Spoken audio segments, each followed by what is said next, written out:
जने करो तो दुख काहे को होए। देखो दुनिया में भगवान ने किसी को सर्व सुख नहीं दिए, याद रखना। कोई तन दुखी, कोई मन दुखी, कोई धन में न रहे तो दास, और थोड़े थोड़े सब दुखी सुखी राम के। तो हमें थोड़ा थोड़ा भगवान का भजन करना जरूर चाहिए। भगवान वहां से चली जाते हैं और इधर परीक्षित बड़े हुए। परीक्षित का विवाह नवल देव के साथ में होता है। ये बासु की पुत्री थी नवल देव। एक बार ये विवाह कैसे हुआ नवल देव का और परीक्षित जी का। एक बार बासु के दरबार में पहुंचे हैं पार्थ। बासुक ने बड़े प्रेम से बैठाया है अर्जुन को और कहा कि भैया ऐसा मन कर रहा है कि आज पासु का खेल हो जाए, पासे का खेल हो जाए। तो कहा खेल तो लेंगे, उसकी कोई शर्त। बासुक ने कहा मेरा मन है खेल लो, और शर्त ये है कि हमारी पत्नी जो है वो गर्भ धारण है। और उधर जो अभिमन्यु की पत्नी उत्तरा थी, ये पहले की बात है, परीक्षित का तब जन्म नहीं हुआ था, उससे पहले ही बाजी लग चुकी थी। तो वो भी गर्भ से थी, तो बाजी लगाती गर्भ की। पर क्या बोले हैं बासुक अर्जुन से बोले, सुनो कि ले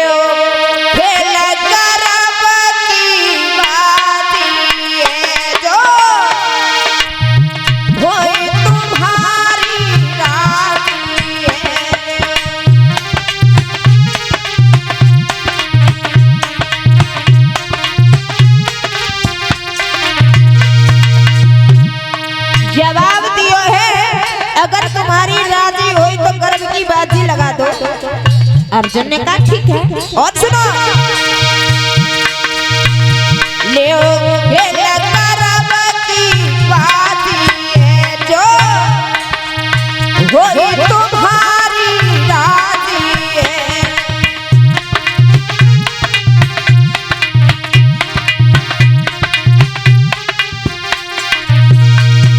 और सुनो घर लली लला जो तुम घर,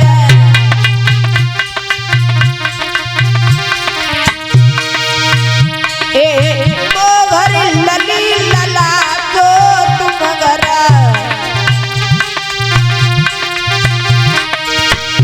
क्या बोले बासुक, अरे मैं जीतूं और तुम जाओ।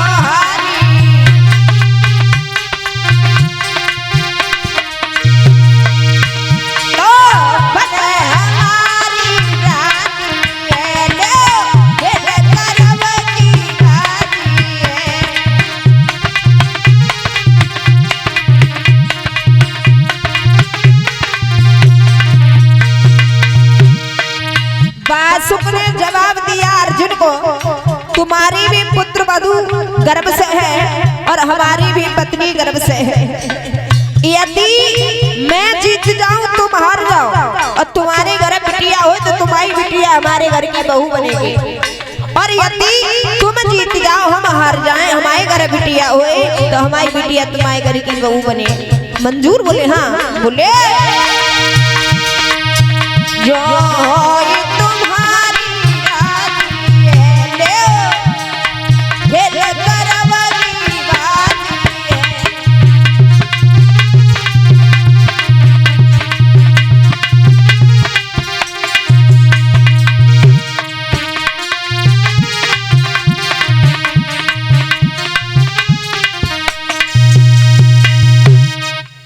जवाब दिया है, तुम्हारे घर में अगर लड़की हो तो हमारे घर की बहू बनेगी, इसलिए बाजी शुरू होती।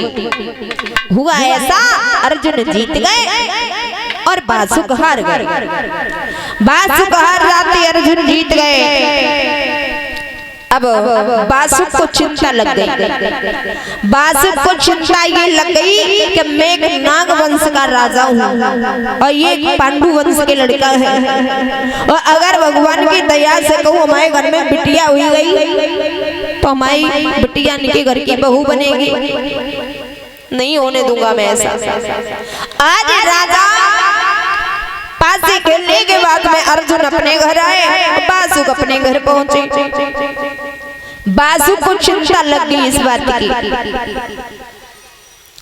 लौट करके घर आए, रानी ने पूछा क्या बात है, उदास क्यों हो? आंखों में आंसू लेकर के बोली मुझे एक बात की चिंता खाई जा रही है। और एक बात बता दे भैया, कितना भी सुंदर शरीर हो, जिस शरीर में अगर चिंता घुस जाए ना तो समझ लेना कि शरीर का विनाश होना प्रारंभ हो गया। चिंता चिता से भी बढ़कर होती है, हमें भूल कर भी कभी चिंता नहीं करना चाहिए। किस बात की चिंता? अरे आना जाना है, आज यहाँ है तो कल का कोई भरोसा नहीं है। चिंता बिल्कुल नहीं करनी चाहिए, बस छोटी सी जिंदगी इसे हंस खेल के बिताइए। और कहा भी जाता है कि है चिंता बड़ी चिता से, कि है चिंता बड़ी चिता से, और नर को निर्जीव बनाती है।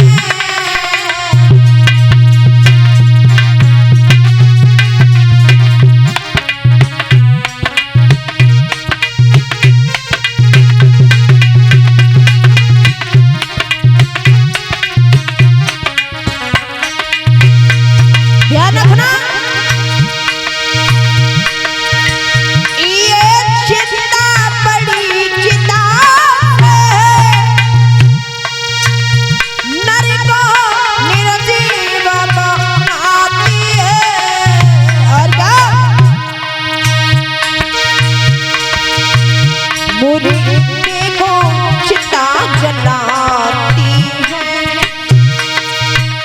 मुरीदे को चिता जलाती है,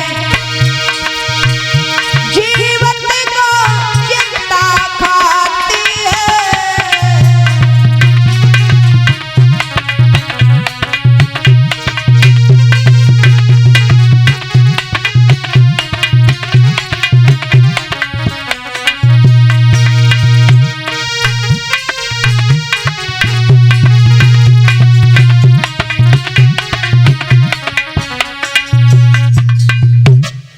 ध्यान रखना, ये चिंता ऐसी हुआ करती है जीते जीत में खा जाएगी। आज बासुक की पत्नी ने पूछा क्या बात है, क्यों उदास हो? तो जवाब दिया है कि मैं अर्जुन से हार गया हूँ। अर्जुन पांडु वंश के हैं और हम एक नाग वंश के हैं, लेकिन शर्त ये लगी है अगर तो के उसे बिटिया हुई गई तो हमारी बिटिया पांडु वंश की बहू बनेगी।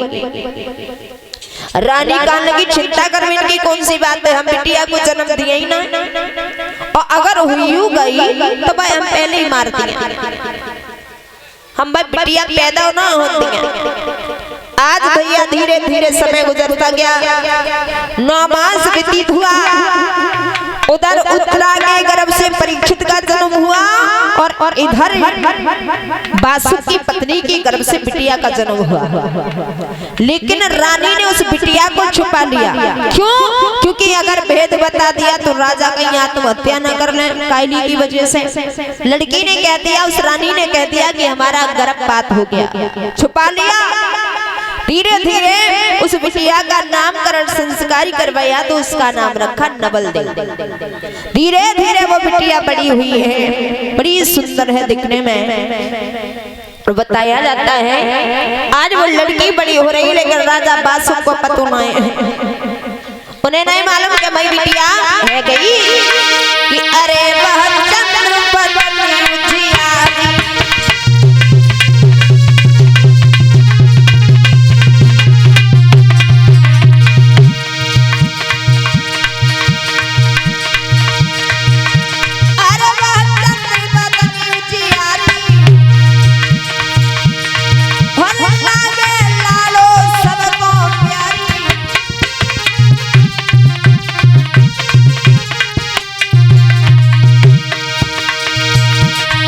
अंगना में बिटिया आई गई है धीरे धीरे,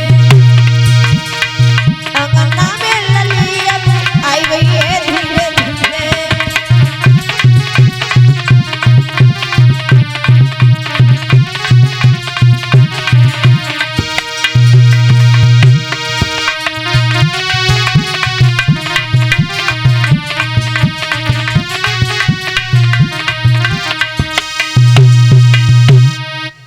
आज भैया इधर धीरे धीरे वो बिटिया बड़ी हुई है। एक दिन राजा बासुक दरबार को बंदी करके आ रहे थे, तो वह बिटिया अपने केस सुखा रही थी अट्टे पर खड़ी होकर के। तो जैसे ही नजर गई है बासुक की, अब बिटिया को देख के, स्वयं की बिटिया को देख के मोहित हुई गई। सोचने लगी इतनी सुंदर राजकुमारी हमें जब लग रहा जब महल में कोई दासी नहीं आई है। मैया अपनी रानी से जाकर के कहा हमें ये बताओ क्या कोई दासी नहीं आई है? बोली क्यों? अभी छत पे एक लड़की खड़ी बड़ी सुंदर है, उस लड़की के प्रति अपनी खुद की बेटी के प्रति गलत भावनाएं आई हैं। उसी समय राजा के तन से कोढ़ बहने लगा। रानी ने कही कि नाथ आपने भूल कर दी। क्यों? क्योंकि वो बिटिया मेरी है, मैंने आपसे झूठ बोला, आपको छुपाया, वो बिटिया हमारी है। राजा ने उस बिटिया को बुलाया और रानी से कहा तुमने अच्छा नहीं किया, मुझे अपनी बेटी के प्रति गलत भावनाएं जागी, कहाँ मुंह दिखाऊं। कोढ़ बहने लगा। लड़की आई, लड़की रोने लगी। बोले पिताजी तुम्हें मेरे कारण कोढ़ हुआ है, कैसे ठीक होगा? बासुक कहने लगे अमृत का कुंड है हस्तिनापुर में, लेकिन वहाँ जाएगा कौन? लड़की बोली मैं जाऊंगी। लड़की बोली मैं जाऊंगी। परीक्षित कहने लगे बिटिया तू मत जाइए। क्यों?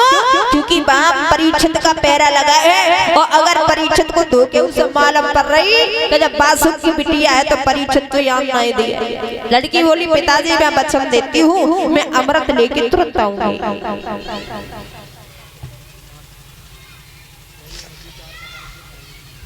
ठीक है।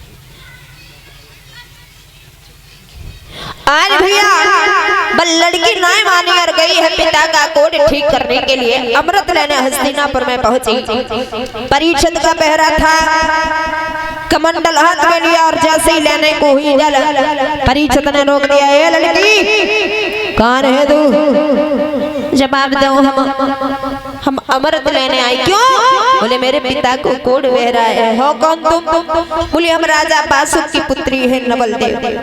परीक्षित कहने लगे हाँ अगर तुम बासुक की बिटिया हो ना अमृत ले जाने देंगे और ना तुम्हें जाने देंगे। क्यों? बोले तुम्हारे पिताजी तुम्हें पहले ही शर्त में हार चुके थे, पहले ही शर्त रखी थी, तुम्हारे पिता छोटे से तुम्हें दे चुके हैं। आज वो लड़की ने क्या किया? मछली बन के पानी में कूद गई। और क्या?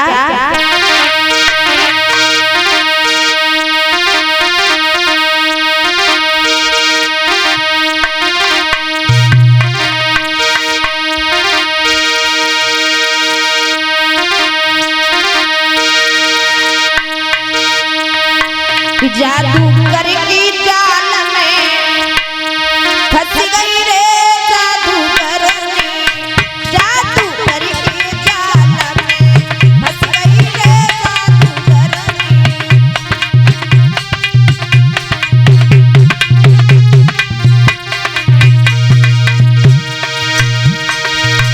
अरे जब मछली बना पानी में कूदी,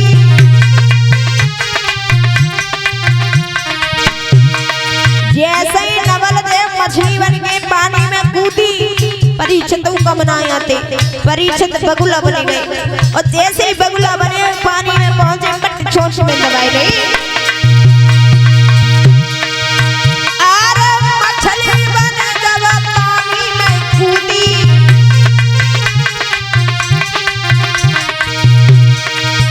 वो तो जब बगुला बन जाए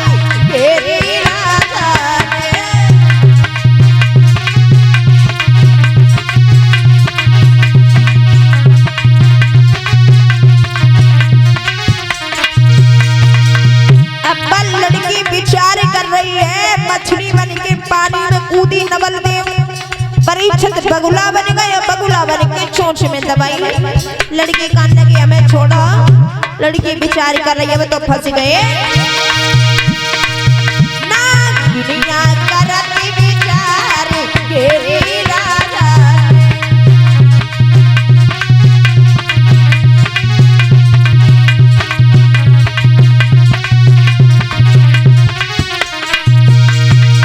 अब क्या हुआ?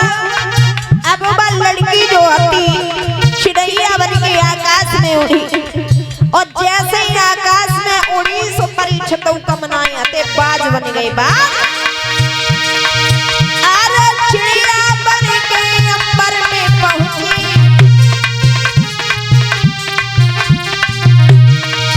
अरे चिड़िया बन के अंबर में पहुंची। क्या बना बाज जगड़ी लई घेरी राजा,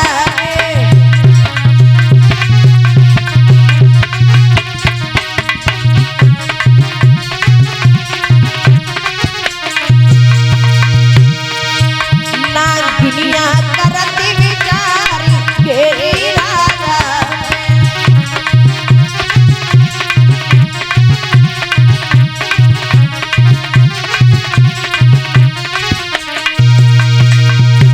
अब लड़की जैसे ही चिड़िया बन के आकाश में पहुंची, परीक्षित बाज बन गए, और बाज बन के भी आकाश में चोंच पकड़ ले। लड़की कान लगी छोड़ दे, ओ जैसे तैसे छोड़ के छोड़ो है नीचे। अब लड़की नागिन बन के बामी में घुस गई। परीक्षित कान लगी ऐसे सुधरियो ना, जैसे ही वह लड़की बामी में नागिन बन के घुसी है, सोई परीक्षित सपेरा बन गई। हाथ में बीन ली और बीन लेके बजान लगे। अरे नागिन बन के बामी में पहुंची,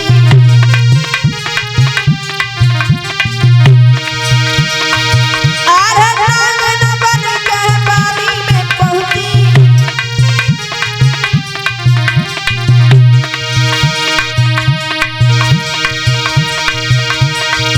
परीक्षित ने क्या किया?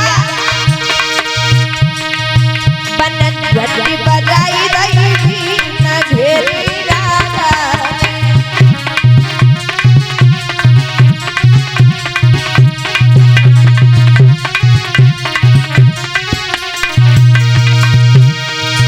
नागिनिया करती विचार घेरी राजा।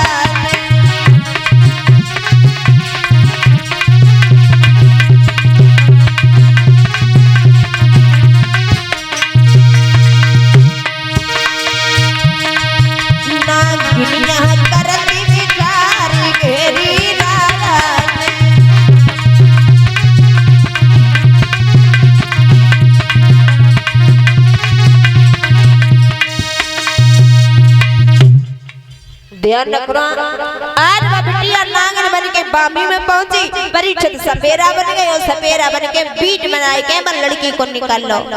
अब लड़की अंत समय में हार चुकी और बोली, मैं यमुना मैया की सौगंध कह करके कहती हूँ, मैं अपने पिता का कोड ठीक करने के बाद मैं तुम्हारे पास आ जाऊंगी, अभी मुझे जाने दो। आज परीक्षित ने वचन ले लिया उस लड़की से। वचन लेने के बाद में अमृत उसे दिया, वो लड़की अमृत ले गई अपने पिता को दिया, और देने के बाद तुरंत चल दी। पिता कहने लगे कहाँ जा रही हो? बोले अपने ससुराल। ससुराल? हाँ। क्या दिमाग खराब है? लड़की बोली याद करो जो तुमने बाजी लगाई थी ना हमारी, तुम्हें किसी को वचन दे करके आई हूँ, अब मैं तुम्हारी लड़की नहीं रही हूँ, किसी के घर की बहू बन चुकी हूँ। बासुक ने बहुत रोका, लड़की नहीं मानी। आ गई लड़की हस्तिनापुर में, सभी ने मिल करके महाराज परीक्षित और नवल देव का विवाह करवाया। होली परीक्षित महाराज की, होली नवल देव मैया की। इस प्रकार से महाराज परीक्षित का विवाह हुआ नवल देव के साथ में, और इससे आगे की कथा आप लोगों को शाम को सुनने को मिलेगी। आइए थोड़ा भगवान का भजन बोलेंगे।